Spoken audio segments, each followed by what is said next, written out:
ಹೇ ದೇವ, ಮಲ್ಲಿಕಾರ್ಜುನನೇ, ಹುಟ್ಟುತ್ತಲೇ ತಾಯಿಯ ಪ್ರೀತಿ ಎಂಥದ್ದು ಅಂತ ಕಾಣದಳು ನಾನು.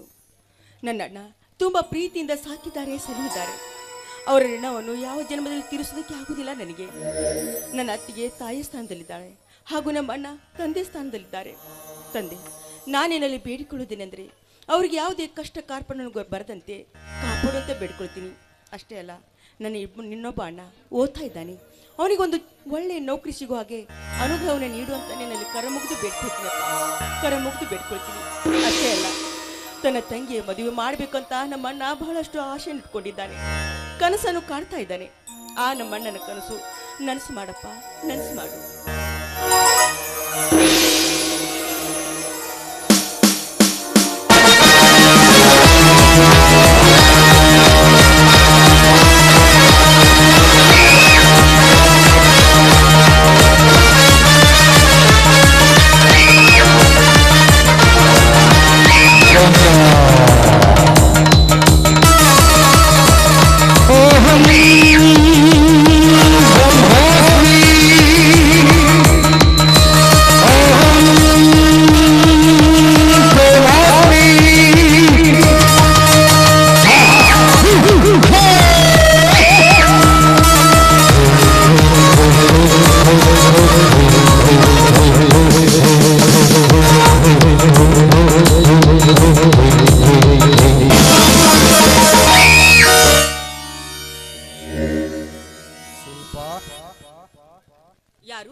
ಯಾರದು? ನಾನು ಒಬ್ಬ ಈ ಊರಿನ ಅಗರ್ಭ ಶ್ರೀಮಂತ ಪ್ರೇಮರಾಜ ಅಂತ. ಓಹೋ, ನೀವಾ ಇಲ್ಲಿ ತನಕ ಬಂದಿದ್ರಲ್ಲ, ಕಾರಣ? ಏನಾದರೂ ಒಂದು ಮಹತ್ವದ ಕೆಲಸ ಇತ್ತು, ಅದಕ್ಕೆ ಬಂದೆ. ತಾವು ಹೇಗಿದ್ದೀರಾ ಅಂತ ವಿಚಾರಿಸಿಕೊಳ್ಳಲು. ನೋಡಿ, ನಮ್ಮ ದುಃಖದಲ್ಲಿ ಆಗಲಿ ನಮ್ಮ ಸುಖದಲ್ಲಿ ಆಗಲಿ ಅದರ ಬಗ್ಗೆ ವಿಚಾರ ಮಾಡೋದಕ್ಕೆ ಆ ದೇವರಿದ್ದಾನೆ. ಹೀಗಿರುವಾಗ ಅದರ ಅವಶ್ಯಕತೆ ನಿನಗಿಲ್ಲ, ಇಲ್ಲ ಹೋಗ್ಬಹುದು. ಶಿಲ್ಪ, ನಾನು ಒಬ್ಬ ಈ ಸುತ್ತ 20 ಹಳ್ಳಿಗೆ ಶ್ರೀಮಂತ. ನಾನು ಒಬ್ಬ ಈ ಕೋಟ್ಯಾಧೀಶ್ವರ. ನೋಡು, ಕೋಟ್ಯಾಧೀಶರ ಕೈ ಮಾಡಿ ಕರೆಯುತ್ತಿದ್ದಾನೆ. ಬಳಿಗೆ ಬಂದ ಕೋಟ್ಯಾಧೀಶರನ್ನು ಹಾಗೆ ಕಳಿಸಬೇಡ. ಅಂದ್ರೆ ಏನ್ ಹೇಳ್ತಿದ್ಯಾ ನೀನು? ಅಂದರೆ ನಿನ್ನನ್ನು ನನ್ನ ಧರ್ಮ ಪತ್ನಿಯಾಗಿ ಸ್ವೀಕರಿಸಿ ಈ ಎಲ್ಲ ಅಪಾರ ಸಂಪತ್ತಿಗೆ ಒಡತಿಯನ್ನಾಗಿಸಲು ಬಂದೆ. ಏನ್ ಹೇಳ್ತಿದ್ಯಾ ನೀನು? ನೀನೊಬ್ಬ ಮುದಿಯ, ನಿನ್ನ ಜೊತೆಗೆ ನಾನು ಮದುವೆ ಮಾಡ್ಕೊಳ್ಬೇಕಾ? ಅದೆಂದಿಗೂ ಸಾಧ್ಯವಿಲ್ಲ. ಮದುವೆಯಿಂದ ಹೊರಟು ಹೋಗಬೇಕಾ?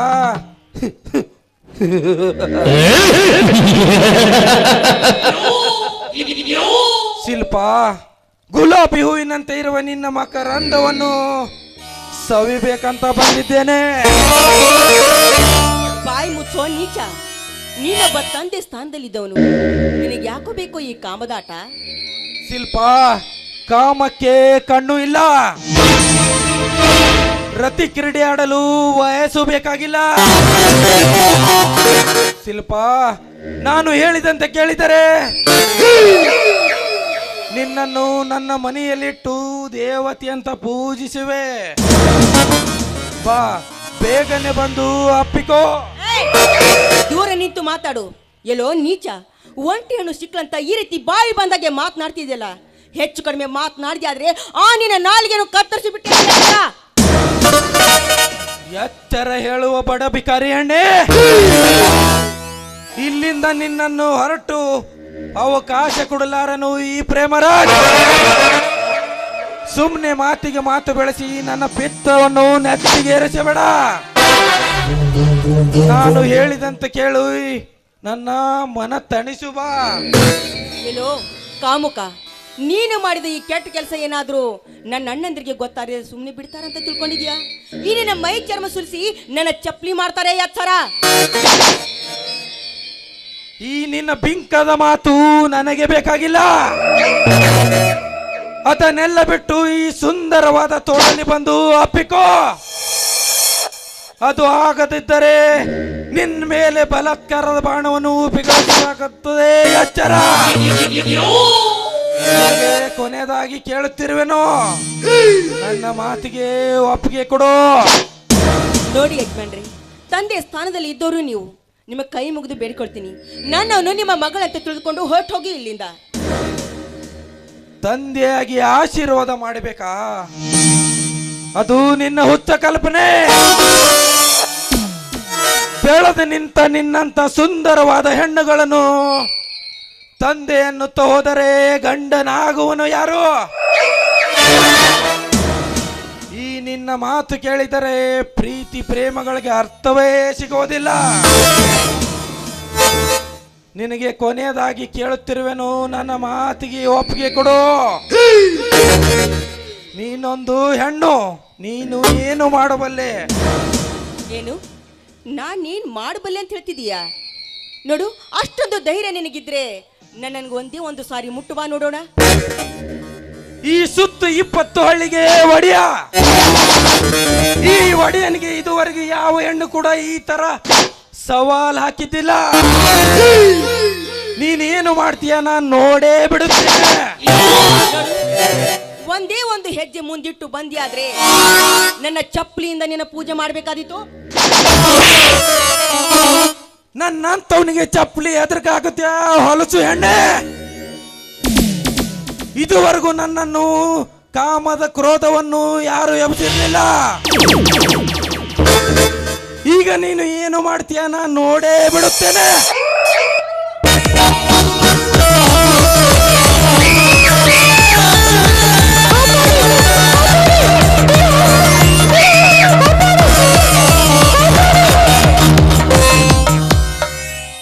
ದೂರಾಗೋ ಮಾನವ ಜಾತಿಯ ಪಶುವೆ.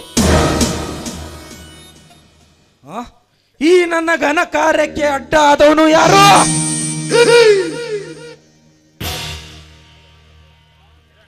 ಅಪ್ಪ, ನೀನು ಇಂಥ ಹೊಲಸು ಹೇಸಿ ಕೆಲಸ ಮಾಡಲು ನಾಚಿಕೆ ಬರುವುದಿಲ್ಲವೇ ನಿನ್ನ ಜನ್ಮಕ್ಕೆ? ಕಿರಣ್, ನೀನು ಏಕೆ ಇಲ್ಲೇ ಬಂದೆ? ನೀನು ಮನೆಗೆ ಬಾ, ವಿಚಾರಿಸಿಕೊಳ್ಳುತ್ತೇನೆ.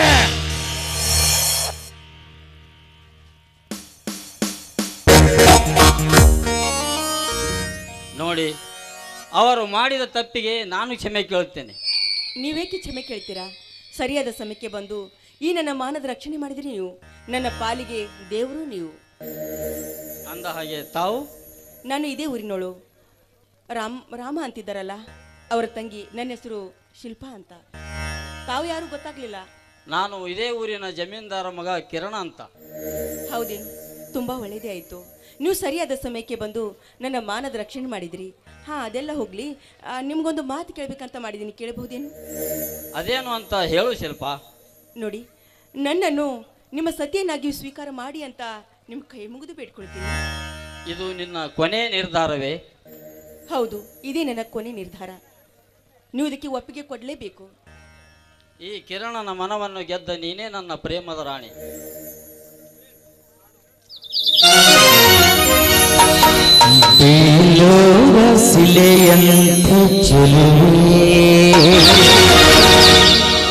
ಸುರಲೋಕ ಪರಿಜಾತ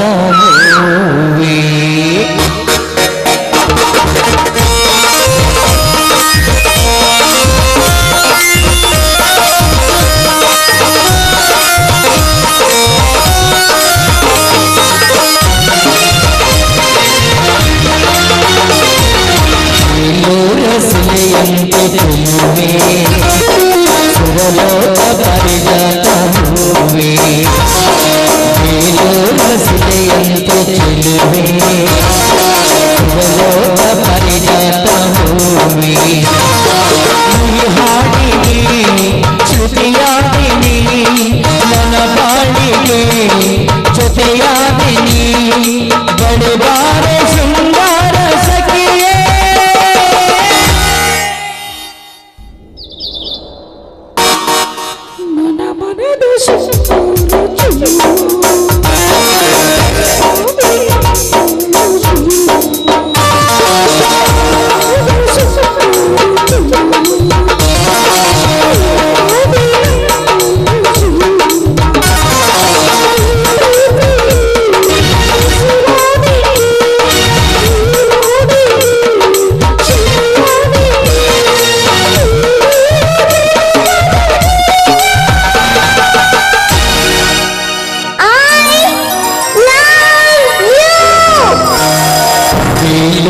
ಶಿಲೆಯಂತೆ ಚಿಲುವೆ ಚಿರಲೋಕ ಪರಿಜಾತ ಹೂವೆ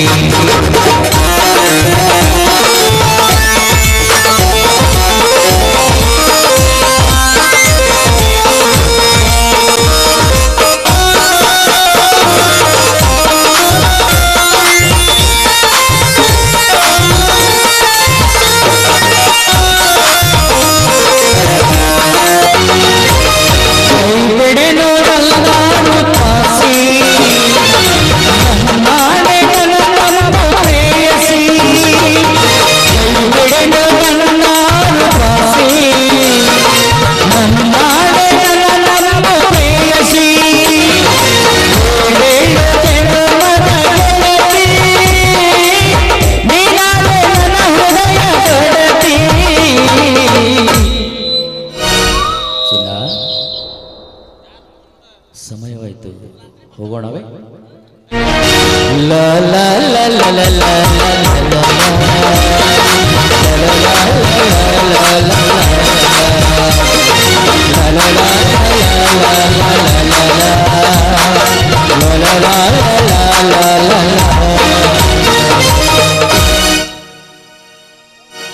ನಾನು ಸರಿಯಾದ ಸಮಯಕ್ಕೆ ಬಂದು ಒಂದು ಹೆಣ್ಣಿನ ಮಾನ ಪ್ರಾಣ ಉಳಿಸಿದೆ. ಹೇ ತಂದೆ ಮಲ್ಲಿಕಾರ್ಜುನ, ಅದು ನಿನ್ನ ಎದುರಿನಲ್ಲಿ ಇಂಥ ಕೃತ್ಯ ನಡೆದರು ನೀನು ಸುಮ್ಮನೆ ಕುಳಿತಿರುವಿಯಲ್ಲ. ಈ ಜಗವೇ ವಿಚಿತ್ರವಾಗಿದೆ. ನನ್ನ ತಂದೆ ಈ ಊರಿಗೆ ಒಡೆ ನೆನೆಸಿಕೊಂಡವ. ಇಂಥ ಕಾರ್ಯಕ್ಕೆ ಕೈ ಹಾಕಿರುವನೆ. ನಾನು ಇಷ್ಟು ದಿವಸ ಶಾಲೆ ಕಲಿಯಲಿಕ್ಕೆಂದು ಬೆಂಗಳೂರಿನಲ್ಲಿದ್ದೆ. ಇವತ್ತಿನ ಈ ಘೋರ ಸನ್ನಿವೇಶವನ್ನು ನೋಡಿದರೆ ನನಗೆ ಹುಚ್ಚು ಹಿಡಿದಂತಾಗಿದೆ. ನಾನಿಲ್ಲದ ಸಮಯದಲ್ಲಿ ಇನ್ನೂ ಎಂತೆಂಥ ಘೋರ ಸನ್ನಿವೇಶ ನಡೆದಿರಬಹುದು. ಛೇ, ಇದು ಮಹಾ ಅಪರಾಧ.